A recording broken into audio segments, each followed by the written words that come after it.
West Virginia's quarterback, Garrett Greene, is going to give Penn State's defense some problems.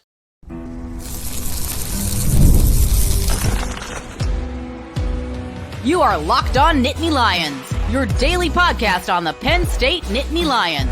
Part of the Locked On Podcast Network, your team every day. So I'd be lying if I said I wasn't concerned about Garrett Greene at all. This is Locked On Nittany Lions. I'm your host, Seyko, and thanks so much for making us your first listen and watch every single day. We are free and available wherever you get your podcasts, including YouTube. We're talking Penn State versus West Virginia with Mountaineer Paul Talks Football on YouTube. That's Mountaineer Paul on the other side, as we're getting essentially an early overview to what West Virginia is going to do to try to cause some fits for the Nittany Lions. Today's episode is brought to you by Gametime. All you got to do is download the Gametime app, create a free account, and use promo code LOCKEDONCollege for $20 off your first purchase.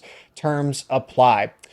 Paul, this West Virginia is a good team, but I just through and through, I think Penn State wins, and I don't think that it's not that the Mountaineers aren't going to give Penn State any trouble. I mean, this is in Morgantown. This is, I think, an improved West Virginia team, especially because I want to begin with Garrett Greene, then go to the running backs, the wide receivers, and then ultimately that pass defense where I think Penn State can win in the matchup there.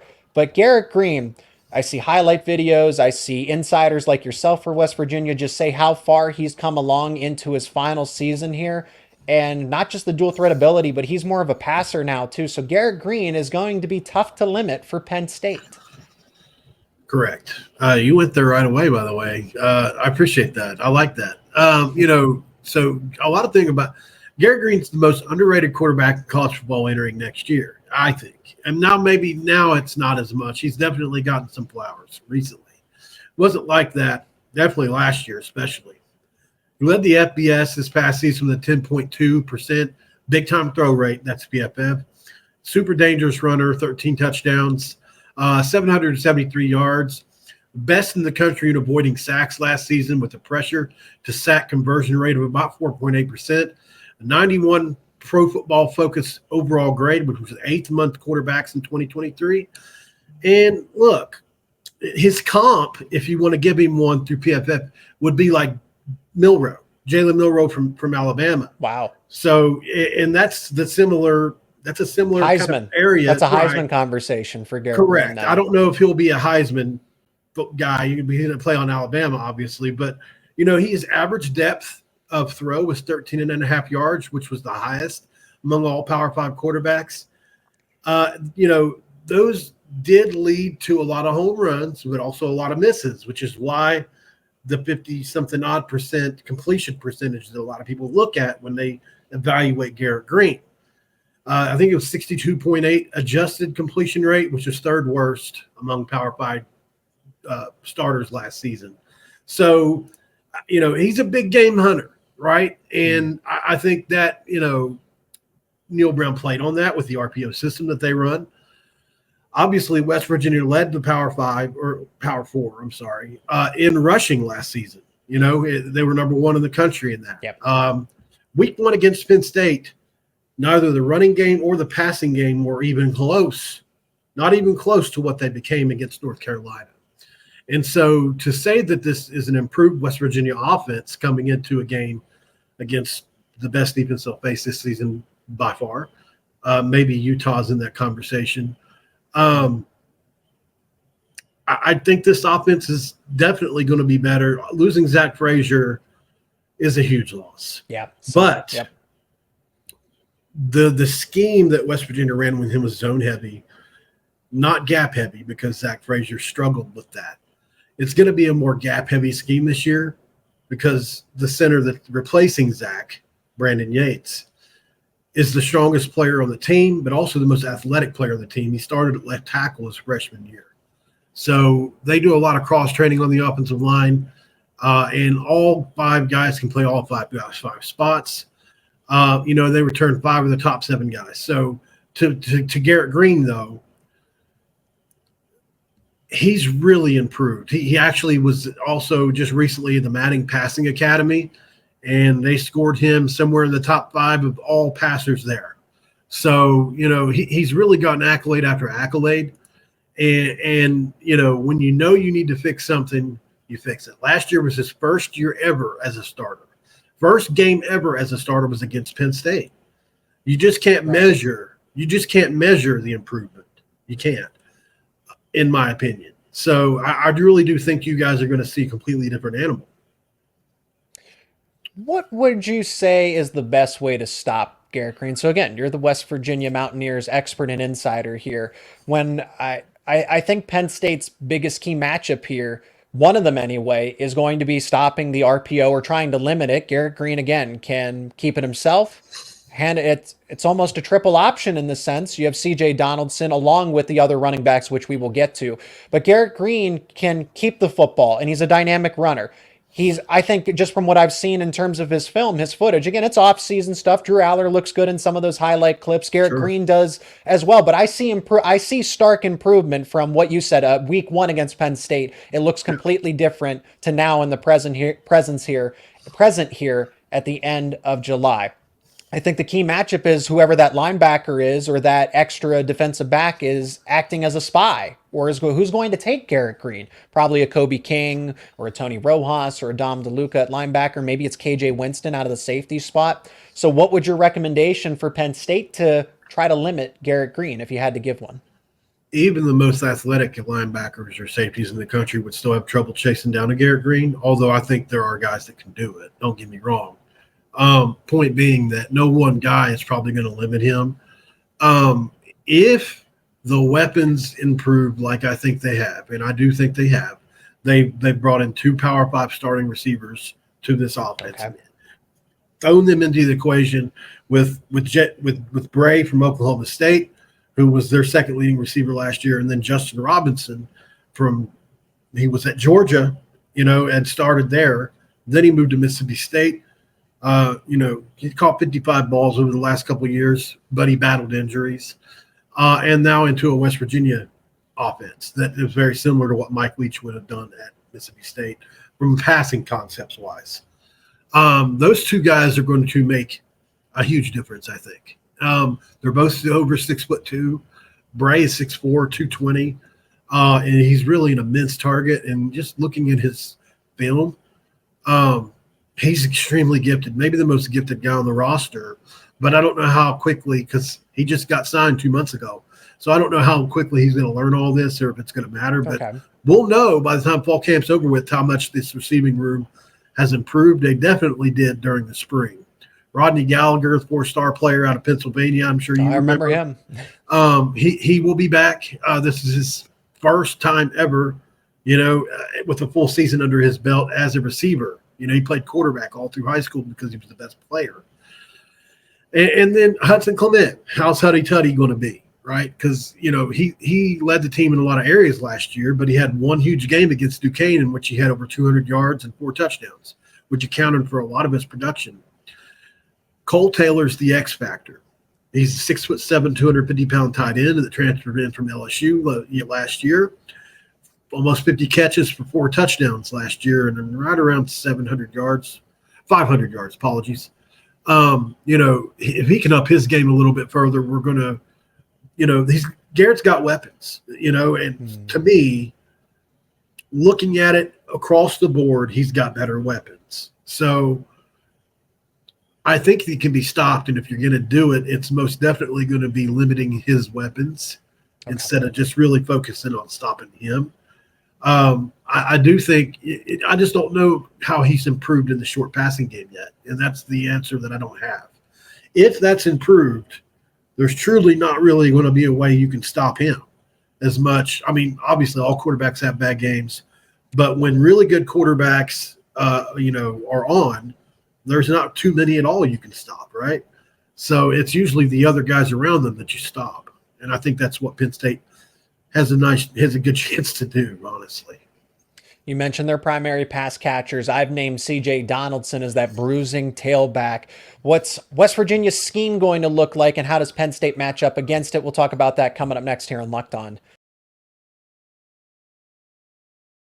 And today's episode is brought to you by Gametime. You got to download the Gametime app because buying tickets to your favorite events should not be stressful. During the summertime, I love going to Major League Baseball games, and I use Gametime to get my baseball tickets. And it's great because Gametime is the authorized ticket marketplace for Major League Baseball, so that makes getting tickets faster and easier. And get this, prices on the Gametime app actually go down as it gets closer to first pitch.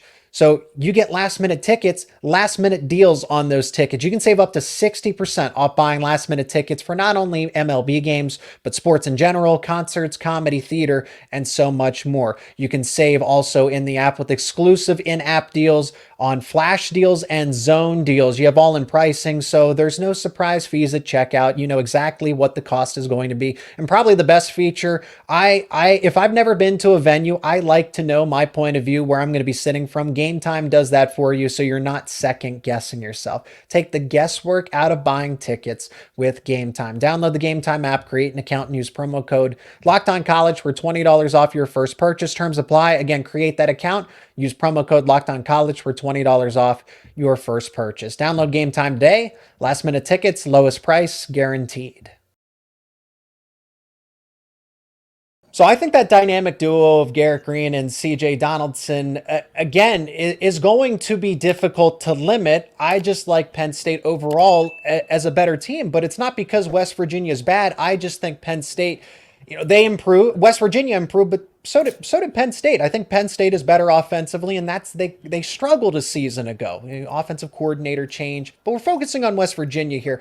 You said that they have a little bit of change in their offensive schematics. They're not going to run as much zone read, if you will, but I got to imagine that West Virginia is just going to be at the base of itself pretty similar, and that was my point. You don't know what you're going to get as far as big playability from the pass catchers, even though you admit they're improved. And I would agree, just because guys are back, they have the veteran experience, and then you went and got some talent in the transfer portal. However, it's unproven. But then there's CJ Donaldson. There's Jaheim White to go along with Garrett Greene. So I imagine that West Virginia is still going to be ground and pound, work the clock, play ball control. Paul, am I wrong to say that? No, I do think that shortening the game is definitely a huge piece to, especially against West better Virginia. Teams.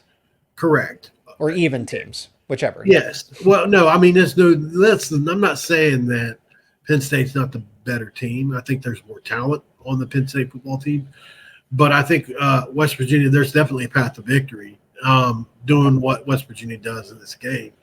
But yeah, I would never sit here and say that West Virginia is more talented or just flat out better than Penn State. That would be, I'd have to be seen on. So what is that path to victory then? Because again, unless Penn State turns the ball over 3, 4, 5 times, right? Knock on wood, this is a wooden desk. I don't want that to happen. I want to see the best plays from both teams, from both sides here.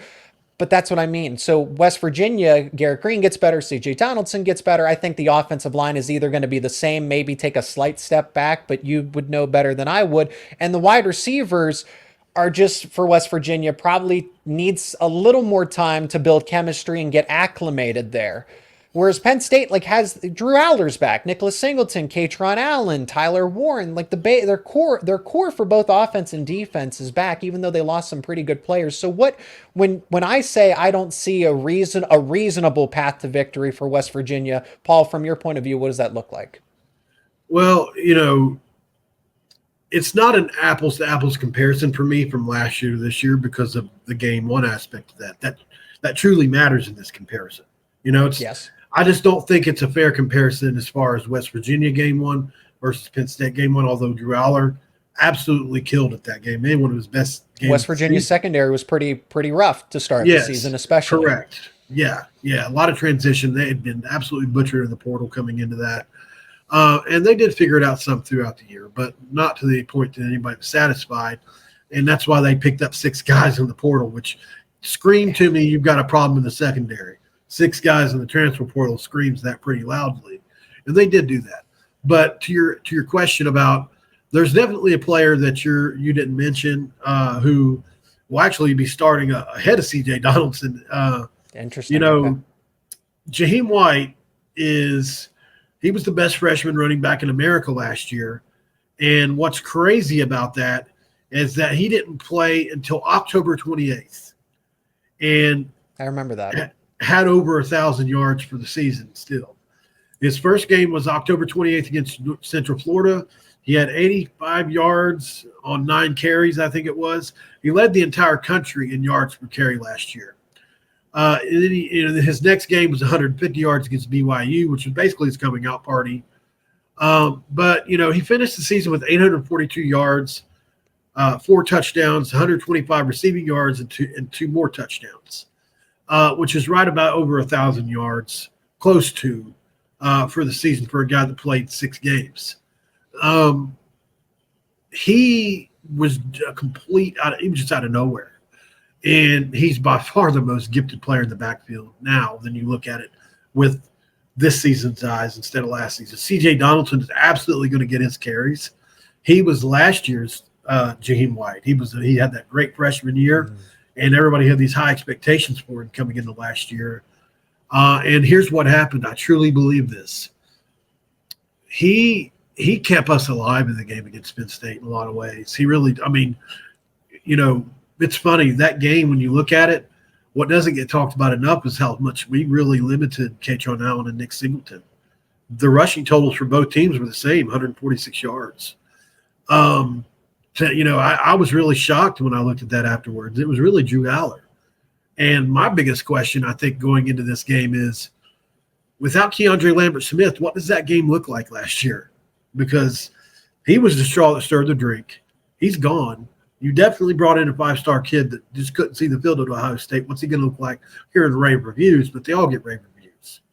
So, I think when I look at it like that, that's kind of what transfixes me as far as this game is concerned. I just don't know what they're going to look like. Obviously, Tyler Warren's great. Love that kid. Think he's going to be a first-round pick, second-round pick, no doubt about it. But he didn't do anything in last year's game either, which was shocking. So I don't know. I'm really confused about some of the production points on the game from last year, because I would have expected Singleton and Allen to really have a day, and they just didn't for whatever reason.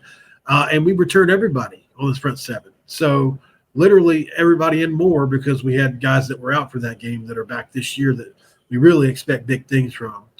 A guy in Philadelphia that's extremely popular, Jeremiah Trotter, his boy is going to be starting as a linebacker as a freshman. Yes. St. Joseph's Prep kid, Josiah Trotter. We're really excited about him, and he'll be a part of that front seven. So what is that clear-cut path to victory for West Virginia? I know that believe me, I understand what it's like to have a dynamic duo at running back, because then the tires don't fall off going into the fourth quarter or later into the season. Again, this is week 1, so everybody's going to be 110% more.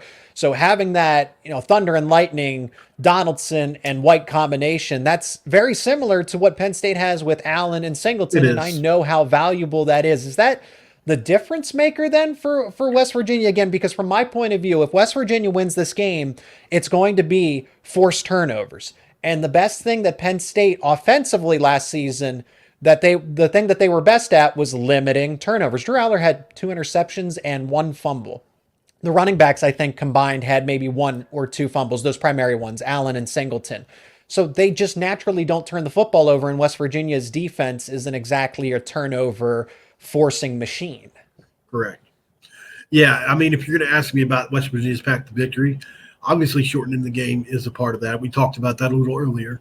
Mm-hmm. But then on the other side of that, I think there's a huge question mark in the secondary. And I don't know the answer to that question yet, because 6 guys, man. And let me get my list here of all 6.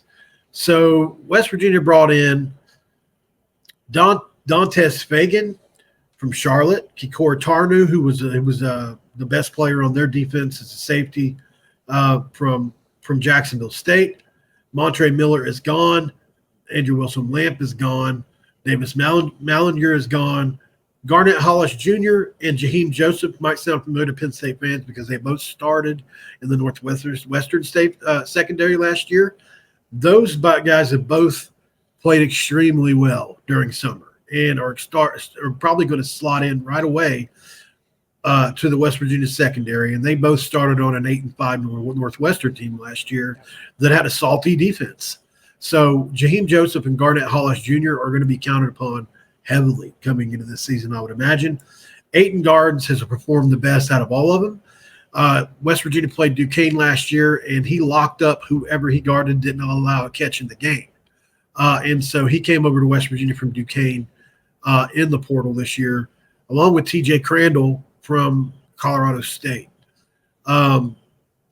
Obviously, that's a lot of bodies.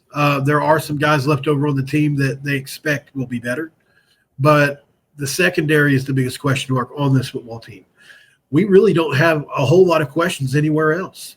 The front seven we think is going to be very, very much way better this year. Funny enough, there's going to be a Penn State starter on the defensive line for us, which is Batorma Mulba. Yep. And I talked to, how do you say the guy that transferred, Prince, from Penn State, the tackle that you guys had transfer? Prince, I can't remember his name, Prince something. Really funny name he had. Anyway, he never started at Penn State, but he told me that Mulba was the strongest guy on the defensive line last year, but that he didn't fit what you guys do. Strength is not an issue for Mulba. It certainly never was an issue. It was the athleticism that you guys require on defensive line there, and he didn't have that as much. West Virginia will be counting on him heavily as far as to be a nose tackle, yeah, eat up space, and so he'll be a valuable, I think, in that front seven. The biggest jump that's going to come in our linebacking core, no doubt about it. I really do believe Josiah Trotter. He was going to start last year as a true freshman. He had an injury. He's probably going to start now. So it'll be his first game against Penn State. It can be bad or good. In the middle, we'll probably Reed Carrico, the Ohio State transfer, will probably slot in there, and he's a guy that was a 4-star kid coming out from Ironton, Ohio, which is right where I live right now. I watched him play all the time, his entire career basically, and he's a really talented kid. Don't want to name every single player on the defense, but I really do feel like the front seven is going to be much improved, and the secondary is going to be the biggest question mark. What helps with that is Penn State, I feel, has question marks at receiver, and I think it's fair to say that. Without Lambert Smith, I am confident. You're asking about the path to victory, so I have some confidence that maybe it won't be as dynamic this year in the passing game. And if we can, hold your boys to 146 like we did last year, I really feel like that's a good starting point for us. And then if Garrett Greene and company have improved like I think they have, I really do think this is a team that can get maybe into that 30-point threshold in the game, like if it goes the right way. And by the way, Garrett Greene only threw 4 picks last year, so he doesn't turn it over at all either, really. So it's going to be about who commits the least amount of mistakes. So let's focus on, you mentioned Keandre Lambert-Smith. You think Penn State's wide receivers are going to be either the same or worse? Take a step back. Let's talk about that a little more. Penn State's pass catchers versus West Virginia's new look secondary. That's coming up next here on Locked On Nittany Lions. And today's show is brought to you by eBay Motors. Passion, drive, and patience. The formula for winning championships is also what keeps your ride or die alive. eBay Motors has everything you need to maintain your vehicle and level it up to its peak performance. From superchargers to roof racks, exhaust kits, LED headlights, and more, whether you are into speed, power, or style, eBay Motors has got you covered. And with eBay Guaranteed Fit, your part is guaranteed to fit your ride each and every time, or you get your money back. Because with eBay Motors, you're burning rubber and not cash. With all the parts you need at the prices you want, it's easy to make your car into that MVP and bring home huge victories. Keep your ride or die alive at ebaymotors.com. That is ebaymotors.com. Eligible items only, exclusions apply. eBay Guaranteed Fit is only available to U.S. customers. Keandre Lambert-Smith is gone. You mentioned that Julian Fleming is now on the team. Former 5-star, was at Ohio State, just could never really find significant playing time with the Buckeyes. But Paul, I think we're neglecting a fact that, not on purpose, but just by the nature of the conversation, that Penn State, yes, the biggest change isn't exactly who's at wide receiver or who is back for another year. It's the offensive coordinator in Andy Kotelnicki. Kotelnicki had a lot of success, not only at Buffalo, but then where he has been at Kansas, where he led a top 10 rushing attack. Okay, so now Andy Kotelnicki can work together with more than just one good running back, one great running back in Devin Neal. I think he's one of the best in the country. You now have double that with Nicholas Singleton and Katron Allen. You have a 5-star quarterback. I mean, at Kansas, they were cycling through because starting quarterback Jalen Daniels could never stay on the football field long enough, and then the backup quarterback was hurt. They were down to a walk-on third-string quarterback, and Andy Kotelnicki was able to make him look good. So, okay, Keandre Lambert-Smith had a really good game that year, but then he fizzled out for the remainder of the season. Okay, why didn't he have similar performances like that against, I know Ohio State and Michigan are really tough, and he didn't show up in those games, but was absent against the likes of Michigan State, right? He disappeared over the course of the season. That was a big game for him, but then that felt like a bulk of his production was against West Virginia and Indiana, and that was it in the games that really mattered. Massachusetts, okay, that's something else. But Penn State's passing attack will be better simply because of scheme. And how do we quantify that, Paul? Well, we're just going to have to wait and see. That's going to be Penn State's first, because it didn't look good in the spring game, but 50-mile-an-hour winds, that's the first time you really put that to the test. And what every Penn State player said, that was 5% of the offense. So what does 100% of the offense look like against West Virginia? Scheme's going to be able to open up more routes for wide receivers. Tyler Warren, who had to share a room with Theo Johnson, doesn't have to do that anymore. He can be the focal point. You have both your running backs back. You have Drew Aller back, right? The core of the foundation of the offense. I don't think the passing game will be worse. I think it will be better simply because Andy Kotelnicki will create deception, will create plays that will just give the West Virginia defense headaches, especially when we don't know. From Paul, what I'm gathering from you is you just don't know how the secondary is going to be because it's such an extreme makeover that what can you predict until you see it? Well, I think that's where West Virginia has just a little bit of an advantage compared to everybody else you play is we definitely have played against Andy Kotelnicki and his schemes, several times. That's true. That's true. And the first time we ever played him, he absolutely destroyed us. You want to hear something funny? So West Virginia coming into that season, this is now 3 seasons ago. I think it was their first season at Kansas. West Virginia played a FCS team the week before. Kansas also did. And so nobody put anything on film. Kansas put on film that they were basically a spread of passing attack. And that's what everybody expected coming into that game in Morgantown. They used the offense that everybody came in to know at Kansas, which was this motion-heavy, insane RPO option-style offense that and we were the first team they ever showed it to. They absolutely – I don't know how many yards they put up, probably 700. I mean, they put up a lot. It was a really high-scoring game. Both teams got up into 30s or 40s. It was a close game, but they did win in Morgantown for the first time ever. The first Kansas team ever to win in West Virginia. It was sucked, man. But just to your point, Kotelnicki, they ran a spread offensive passing attack.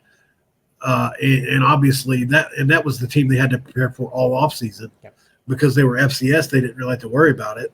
And so really they were preparing for West Virginia, just to Kotelnicki. He's a very smart guy and has had success no matter where do you want to talk about? Wisconsin, Whitewater, Buffalo. Right. I mean, just name it. They had success there. And I just don't want to, when I'm talking about Kotelnicki, I think this is it's a similar analogy to a Belichick and Brady conversation. Kotelnicki and Leipold together made something special in Kansas and Buffalo. When they're separate, I'm just curious to see how each other does because they were very vital to each other. Just a small point. I don't think Kotelnicki forgot how to coach offense, but I do think their success was dependent on each other. And we'll see how that factors. Also, obviously not a mobile quarterback in Drew Aller, although he's a load to bring down whenever he does run. A very sneaky runner, actually, like a Roethlisberger early on in his career. He's no Pribulo, right? And then I'm just, I'm scared of the packages they might run with him. So there's a lot, I don't think they'll show a lot to West Virginia because of the Big Ten schedule. I think they'll have enough of the playbook installed for that game. Probably not everything. So that's another thing that could benefit us. But Koldwicki, no doubt, top 2 to 3 offensive coordinator in the Big 12, which is stacked with offensive minds. You got to give Gundy the number 1 slot, and then you could probably say Koldwicki. But he absolutely is a scary guy as far as that goes. I think that's the difference maker here. Is Kotelnicki is going to be able to allow Penn State to do what West Virginia wants to do, shorten the game, play better ball control with little bits of explosion within the offense now that West Virginia was susceptible to a season ago. And I still think that element's there with the secondary, just because you don't know who's going to step up. I mean, that's the true test week 1, is who's going to be there to stay in the defensive backfield. Again, Penn State has all of its best players back. As you have admitted, West Virginia has all of its best players back. I think the game is within that 10-point spread, but we're talking about wins and losses here. And unless Penn State really just doesn't have the offense figured out, turns the ball over a bunch, I just, at the end of the day, do not see them losing that game against West Virginia. Could it be 27-24? Absolutely. Could it be? I don't think it's going to be a blowout in either category. It's just going to be, is it a touchdown deficit? Maybe does it go over that 10-point range? But I think it's going to be somewhere between 8 and 14 points in favor of Penn State. That's my opinion. One last thing I will say, and I know you guys play where you play in Happy Valley, and I would never say that we are a louder stadium, but we definitely are a top 15 stadium in the country. Oh, I think the environment's going to be awesome. And it's going to be the best environment you guys see away from home all year next year. And that includes almost anywhere else you go to the Big Ten outside of Michigan, Ohio State. We don't go there, so I think that's fair to say. Right, which is why I said that. Probably similar to what an Iowa is like, I would say, and then you have one of the best venues in college football. But West Virginia is a little bit more condensed and contained. It's, instead of 80 or 90,000 fans, there's probably going to be about 70 there. So it's going to be a fun atmosphere. And being that they are selling packages and not single game tickets, I'm just curious to see how many Penn State fans are able to make it. Yeah. No, I think it would absolutely be rocking. I'm glad it's not a night game. If you're if you're rooting for Penn State, it's better that it is a 12 o'clock kickoff and not a nighttime game. But it will be exciting nevertheless. I think that West Virginia improved, but Penn State improved as well, especially in categories that did limit them a season ago. It'll be fun, and we'll have more previews. We'll be able to break this game down further as the month goes on, leading up to Penn State versus West Virginia in that last Saturday of August. He is Mountaineer Paul of Mountaineer Paul Talks Football over on YouTube. Go subscribe to the channel. All of his links and platforms will be down in the description. Paul, thanks so much for the time, and can't wait to have a follow-up conversation to preview Penn State and West Virginia further. Sounds great, man. Appreciate you for having me on. As always, thanks so much for making Locked On Nittany Lions your first listen and watch every single day. If you're not already, become an everydayer. Subscribe to Locked On Nittany Lions on YouTube and wherever you get your podcasts for the latest conversations around your favorite Penn State sports teams. For your second listen and watch, check out Locked On College Football, hosted by Spencer McLaughlin. Does a great job. I've been a guest on the show multiple times. With an exciting season on the gridiron coming up, you can have all the discussions about this season and with the ever-changing landscape in college athletics. So now you have conference realignment, you have the expanded college football playoff, transfer portal, NIL. Spencer covers all of it. That's Locked On College Football, available on YouTube and wherever you get your podcasts. Part of the Locked On Podcast Network, your team each and every day.